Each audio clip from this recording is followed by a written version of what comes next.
Right on. Um, so right now I'm going to tell you about my emotional reaction to the video that I recorded yesterday. And it's not good. No. When I went home and I uploaded that video to YouTube and I watched it, I really felt bad inside. I was like embarrassed by it. I was feeling really insecure, vulnerable, and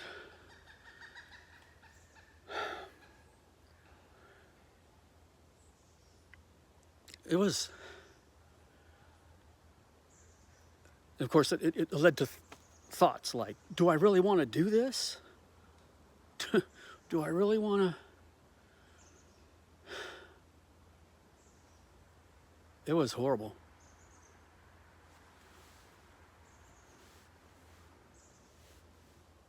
What the hell's going on now?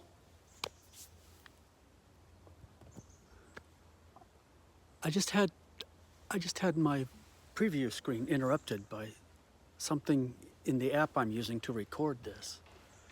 I had to push X to get rid of that.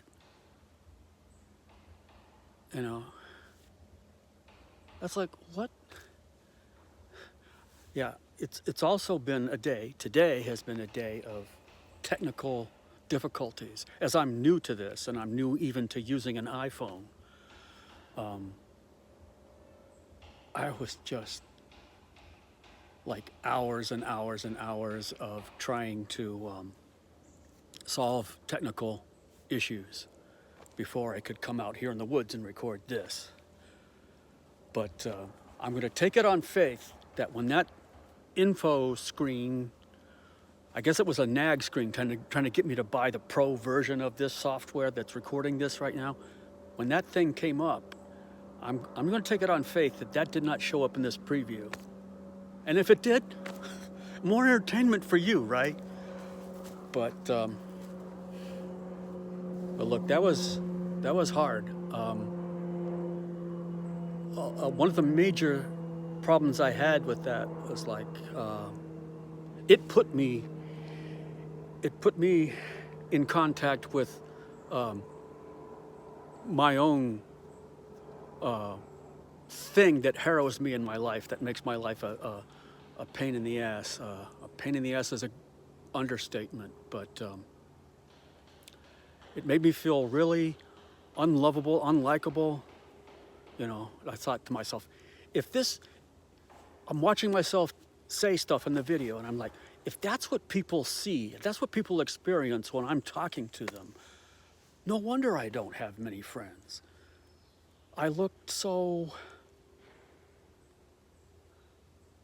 Creepy is a one word that come up for me a lot. I looked creepy. I'm probably looking creepy to you now too, but maybe that's just paranoia. I can't tell the degree to which that's paranoia and that's valid, that people actually experience creepiness when they watch that video. They probably don't experience creepiness in person when I just have a casual interaction with them, like they're asking me what time it is. Some stranger asks me what time it is. I tell them what time it is. I don't think they're going to be creeped out, but... And then my physical appearance, it's like, yeah, no wonder I don't have a girlfriend. You know, I'm ugly physically.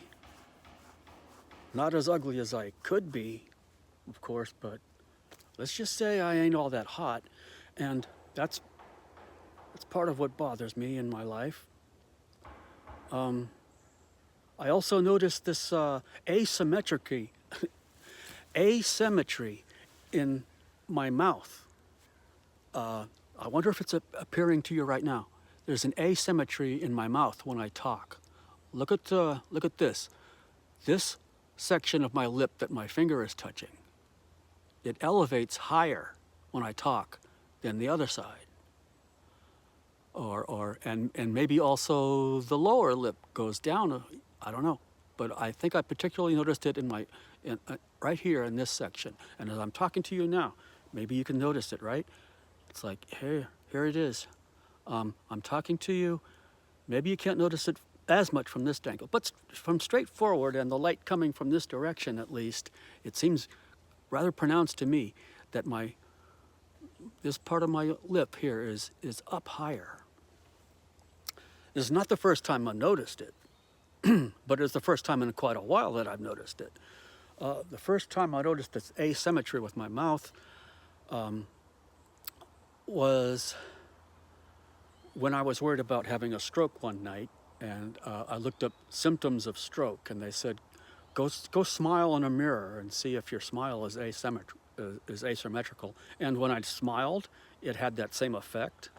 And I said, oh no, am I having a stroke? But I checked with my doctor afterwards at some point, and I smiled for them, and they said, I don't see anything, and that kind of thing. But anyway, this mouth asymmetry is supposed to be a symptom of a stroke, and I'm having it all the time. And I don't think I'm having a stroke all the time. So I think it's something else that's causing that. A peculiarity, a psychological peculiarity in perhaps issues with my teeth, that I don't want to show people what my teeth look like. Perhaps I've developed this kind of asymmetry as a kind of subconscious way to hide my teeth from people when I talk. Maybe, I don't know, there could be all kinds of weird stuff to explain that is not necessarily anything to do with a stroke. But when I see it, as I record videos like this, I'm going, whoa, that's weird. And I feel self-conscious about it. I'm in a slightly better mood as I record this today, of course, but that's last night when I was taking my nightly walk after I had seen my own video, and I was contemplating this video, making this video. I was going to say, tomorrow I'm going to make a video in which I relate my emotional reaction to that video, and I imagined what that would be like, and I imagined the sorts of things I would say, and I would like say, how I felt vulnerable and ugly, and I was really more emotionally into that regret and those feelings, and it would have been more potent to have recorded that video at that point last night when I was taking my walk and rehearsing it, kind of, I'm not feeling all that right now. I'm not feeling all that negativity right now. I guess I'm grateful that I'm not feeling that much negativity about it right now. But man, that was rough. It was challenging, and I'm probably going to feel like that again as I go through this series, trying to record more videos like this. And I tell you, one of the things I do to try to deal with all the negative self-image of myself and my life and my personal loneliness and all that stuff is, quote unquote, bury my head in the sand and try to ignore it by doing other things. This addictive, do anything else, engage in one of my hobbies, doom scroll online, whatever it is I got to do to get through the day, and ignore the overarching despair that my life is. I felt like I was less able to escape into that addictive, bury my head in the sand behavior. I felt vulnerable and like exposed. I felt like I had just had a breakup with a girlfriend or something, and it was like that kind of echoey loneliness. You know what I'm talking about? When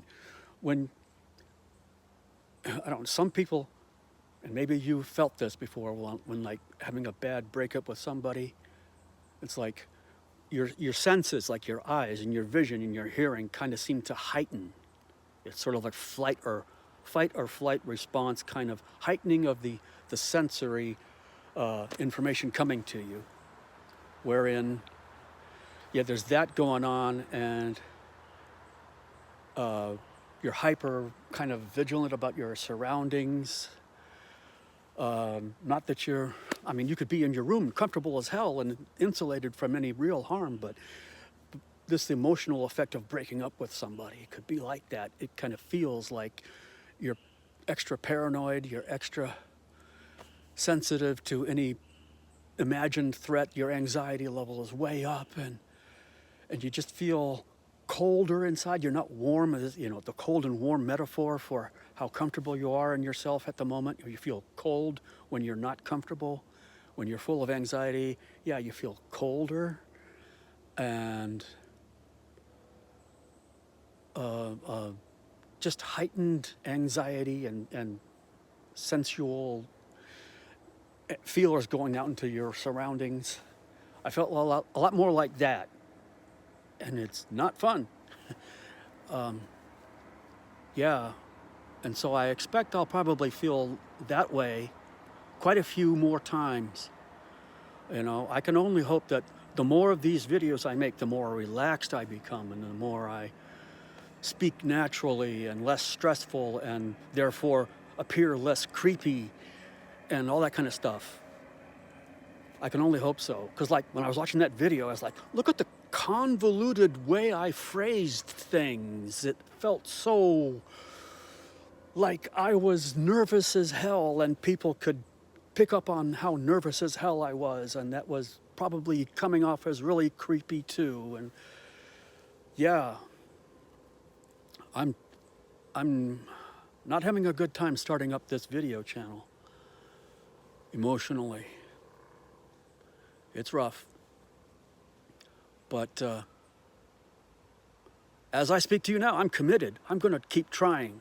I'm going to try something. That video I made yesterday is like a map of, you know, a catalog of things to self-criticize and not do anymore. Try to anyway. One of the things I'm going to try to do is not make a video that long that covers so many topics, so many attempts at trying to impress you with an insight or something. I'm going to break it down a lot more, I think, and make shorter ones.